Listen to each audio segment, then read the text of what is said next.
dear presidents, prime ministers, secretaries, ministers, dear heads of international organizations, dear representatives of international business, dear friends, partners, colleagues, allies, ladies and gentlemen.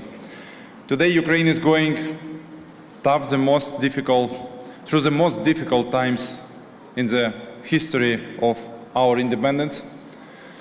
It is a crucial time not only for our country but also for Europe, for the civilized world, for democracy and freedom.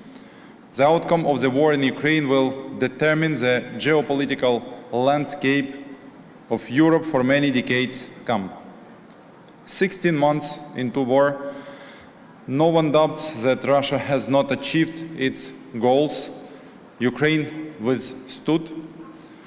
Thanks to the heroism of the Ukrainian army, thanks to the bravery of Ukrainian people, thanks to the leadership, thanks to the unity, thanks to the pro-Ukrainian coalition and your help. 12 months ago, Ukraine was granted the EU candidate status. We have an ambitious goal to quickly become a member of the European Union. We are already well ahead of schedule of this path. We are transforming our country. We are rapidly adopting European policies and practices, integrating into European markets and strengthening our institutions. European integration is the compass for all reforms and changes, including the implementation of Ukraine's recovery projects. I would like to express my gratitude to the European Union for its consistent military, political, financial and humanitarian support. In particular, I want to thank the European Commission and personally Madam President Ursula von der Leyen for the initiative of new Ukraine facility, which will provide medium and long-term support for our economy and recovery. The new Ukraine facility will also support our efforts to rebuild and modernize the country while implementing key reforms on EU accession track. Over the past months, we have laid the basis for winning this war. We believe that we are going to win this war and we will win the peace that follows. I say we many times because this is our common achievements, our common work, our common tasks. We need to accomplish long-term stability, security and prosperity for Ukraine and for the region. We have already begun our long and difficult journey on rebuilding Ukraine. A year ago in Lugano, we held the first major conference on Ukraine's recovery. At that conference, our discussions primarily were around plans, roadmaps, challenges, and prospects. A year later, here in London, our discourse extends beyond plans, encompassing notable achievements as well. We are now addressing the 10 key aspects of Ukraine's recovery, which provide us with a competition of where we are going, and what else we need to do to win this peace. The first aspect of Ukraine's recovery, damage assessment. We have said that the first thing we need to start with is an independent, professional and transparent assessment of damage and reconstruction needs. Together with the World Bank and the European Commission and the UN, we have created such a tool. We have carried out rapid damage and needs assessment. This document provides a comprehensive overview of the impact of the war in 20 different sectors. As of 21st February this year, reconstruction needs have already reached $411 billion. This is an unprecedented figure. Unfortunately, it does not yet encompass many losses, including the damages inflicted by the horrific terrorist attack carried by Russian forces at the Kakhovka hydroelectric power station. We are grateful to the World Bank for actively assisting us and agreeing to promptly conduct an assessment of the damages resulting from this dreadful terrorist act. We appreciate World Bank's support in evaluating all the losses and firmly believe in the necessity of continuing this work. Therefore, the program of large-scale recovery and transformation of Ukraine will also be unprecedented. It will be the largest reconstruction project in Europe since the Second World War. The second aspect of Ukraine's recovery is stages of recovery. The first stage is rapid recovery, which we started last year and are now actively implementing. We are talking about projects that are really necessary for the survival of the country and the people in the face of war. The World Bank estimates that we need $14.1 billion for such priority recovery projects this year. The second stage will be a long-term reconstruction which will take many years, and we are now starting to lay down a plan for its implementation. The third aspect of Ukraine's recovery, priorities for rapid recovery. Last year we also talked about the importance of setting the right priorities for recovery. For this year, our government has identified 5 key priorities. These are energy, humanitarian demining, housing, critical and social infrastructure, and supporting the economy. As I have already said, we need $14.1 billion for the priority tasks in these areas. We have projects in all these areas. Ukrainian ministers will present them in detail with calculations, responsible agencies, and timelines. We expect that at this conference in London, we will finally be able to mobilize the full amount needed for these projects. This is a priority and a very practical story that we have to make together. The first aspect of Ukraine recovery is recovery architecture. The implementation of all these projects requires a special recovery architecture and regular platforms for cooperation. Last year, we created the position of Deputy Prime Minister for Restoration of Ukraine. We have also established the State Agency for Restoration, the dedicated fund for overcoming the consequences of aggression, and the position of Deputy Ministers for Recovery in the relevant departments. We are actively engaging regional authorities, which is an important element of the decentralization reform. Alongside the internal recovery architecture, we have established a new mechanism for a regular interaction with our international partners. This is the multi-agency donor coordination platform for Ukraine. From now, the Deputy Prime Minister for Restoration will be the representative of Ukraine in this platform. The fifth aspect of Ukraine's recovery is transparency.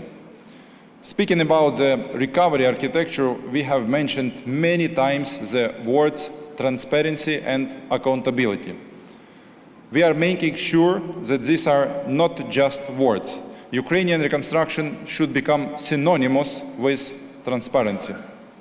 Last month, we presented the digital restoration ecosystem for accountable management, or DREAM, as we call it. The ecosystem will allow to control every stage of any recovery project in a very short period of time. More than 5,000 sites for restoration have already been entered into the system. The sixth aspect for Ukraine's recovery is parametric approach and build back better principle. At the Lugano conference, we said that we wanted to carry out recovery using 2 approaches, the parametric approach and the regional approach. The parametric approach is the principle when the government sets the general framework, the broad policies, and the general requirements. What does this mean in practice? For example, we have set new requirements at the legislative level for the construction of residential buildings, in particular that they must now have a bomb shelter. We have also developed requirements for schools and hospitals and are setting up community safety centers. Energy efficiency, green technologies, security, all this should be a mandatory part of the new infrastructure in the reconstruction. The seventh aspect of Ukraine recovery is regional approach. The regional approach is when our international partner countries take patronage of regions and communities in Ukraine and help implement recovery projects here. 30 countries have signed a declaration supporting the initiative to provide coordinating assistance to rebuild Ukrainian communities and regions. During last year, more than 300 territorial communities in Ukraine have signed 1,500 partnership agreements. Nearly 60 countries are helping our cities, towns and villages to recover. Currently, more than 200 projects are being implemented or have been implemented jointly with partner countries or international organizations.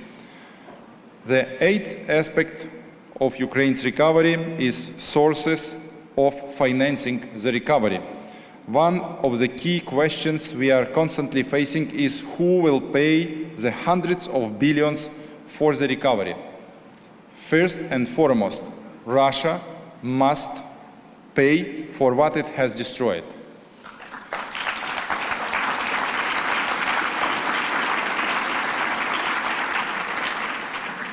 We are preparing a fair mechanism that will allow us to confiscate up to $500 billion of Russian assets frozen in the West.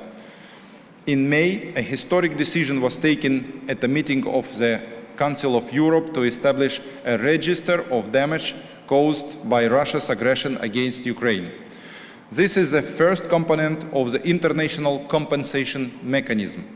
The second source of funding for reconstruction is the Ukrainian budget, including funds from confiscated Russian assets in Ukraine. The Ukrainian budget for 2023 has already earmarked $3.3 billion, and we have already started reconstruction with these funds.